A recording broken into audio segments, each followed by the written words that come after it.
year is 1969. America is drowning in the intoxicating fumes of the muscle car era.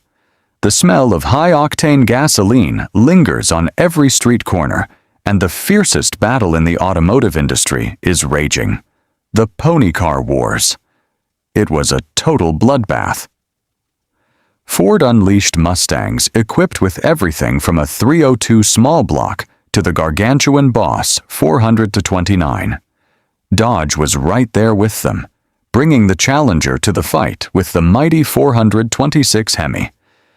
Meanwhile, Chevrolet's Gladiator was the Camaro.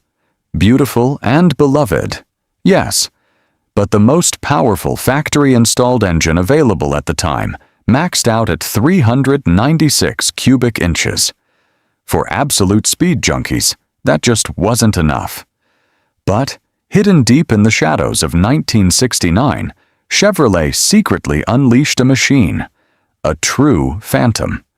A car born from bending the rules, possessing a heart of solid aluminum, and an MSRP so delusional that almost no one dared to buy it. Welcome back to Maison Cars, the place where we uncover the buried secrets of the automotive world. If you are a disciple of speed and history, hit that subscribe button and ring the notification bell right now. Today, we are decoding the absolute holy grail of all Camaros. A car worth over $1 million today, the 1969 Chevrolet Camaro ZL1. To understand why the Camaro ZL1 is legendary, you first need to understand the internal politics of General Motors.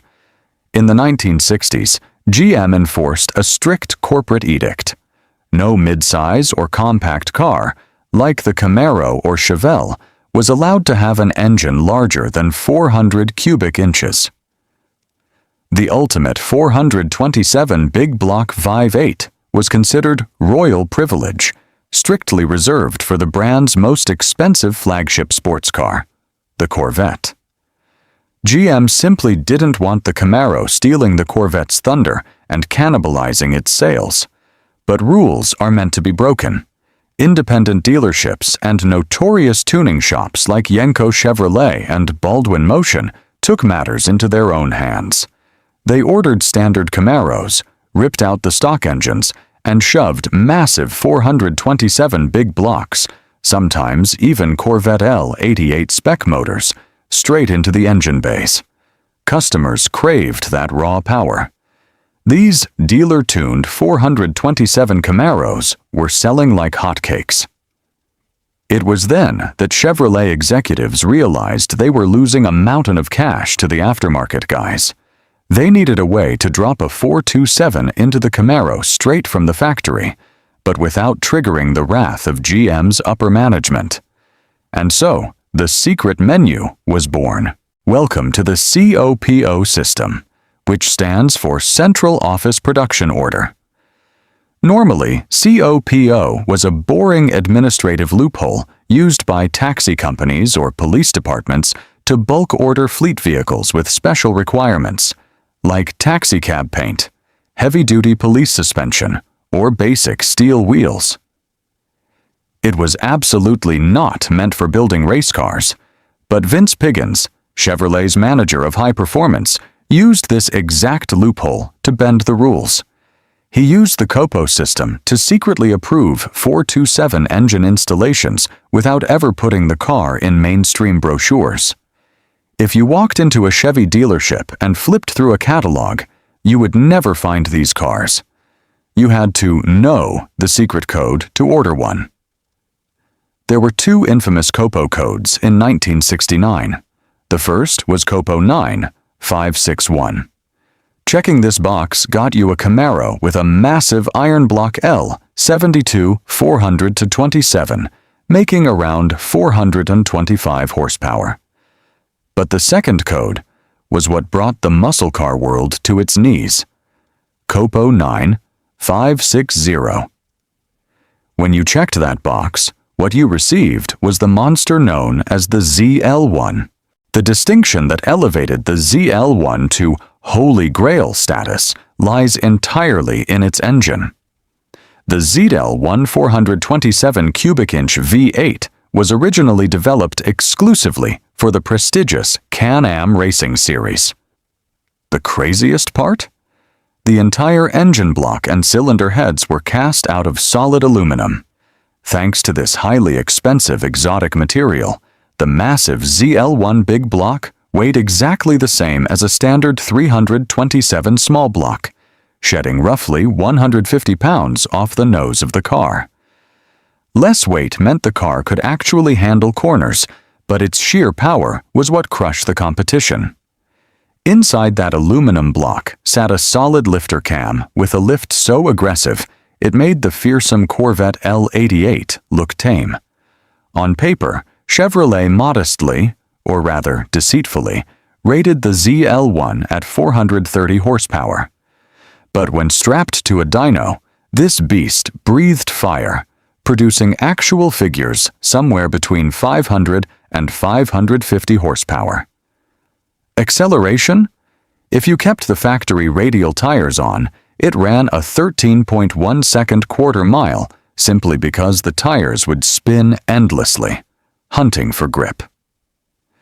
But slap a pair of racing slicks on the rear, and the ZL1 launched like a ballistic missile, crossing the line in the low 11-second range. An absolutely terrifying figure for 1969. All that power was routed through either a 4-speed manual or a heavy-duty automatic transmission, dropping down to a 4.10 Posy traction rear end, purpose-built to tear up the drag strip. The superiority of aluminum casting technology came at a notoriously painful price. Listen closely to this. In 1969, the base price of a standard Camaro was about $2,700. A base Corvette cost roughly $4,700. But to take a Camaro ZL1 home? The sticker price on the windshield was an eye-watering $7,200. The ZL1 aluminum engine option alone cost $4,160, meaning the engine literally cost more than the base car itself. At that delusional price point, the ZL1 was no longer a car for the working man. The ZL1 project was heavily pushed by dealer and racer Fred Gibb, who bravely ordered the first 50 units. But when the cars arrived and customers saw the $7,200 price tag, Gibb nearly went bankrupt because he couldn't sell them. Chevrolet eventually had to buy back dozens of cars and redistribute them to other dealerships. Throughout the entirety of 1969, only 69 Camaro ZL1s were ever produced. Most fell into the hands of professional drag racers like Dick Harrell and Grumpy Jenkins. A few were bought by eccentric wealthy enthusiasts to terrorize the streets, and some met a tragic fate. They were bought just so owners could rip out the priceless aluminum engine to stuff into other race cars.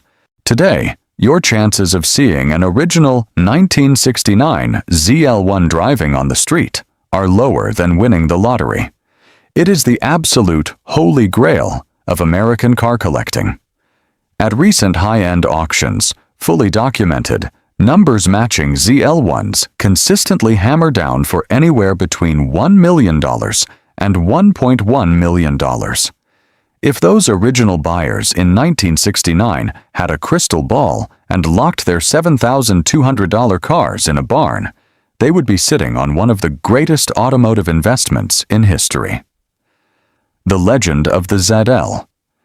One name was so monumental that in 2012, Chevrolet resurrected the badge for their absolute fastest, track-dominating modern Camaros.